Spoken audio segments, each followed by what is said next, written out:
একটি নাম, একটি চেহারা, একটি ভালোবাসা। তিনি হচ্ছেন বলিউডের ভাইজান সালমান খান।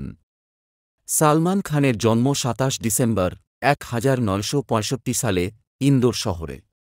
বাবা সেলিম খান ছিলেন বিখ্যাত চিত্রনাট্যকার।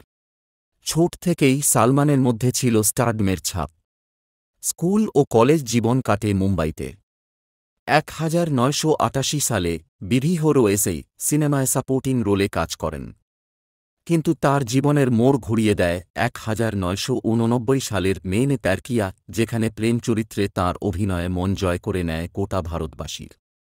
৯০-এর দশক জুড়ে হাম এক হেন খান, করণ অর্জুন, জডওয়া, ফায়ার কিয়াতে ডার্নেকিয়ে একের পর এক হিট সিনেমায় সালমান খান হয়ে ওঠেন লাভার বয় থেকে ম্যাস হিরো।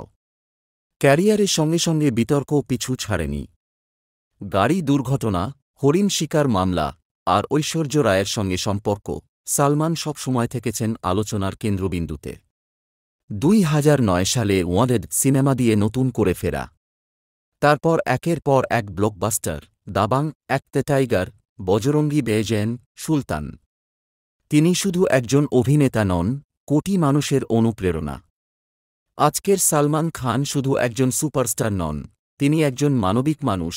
তাঁর বিং হিউম্যান ফাউন্ডেশন হাজারো মানুষের পাশে দাঁড়িয়েছে।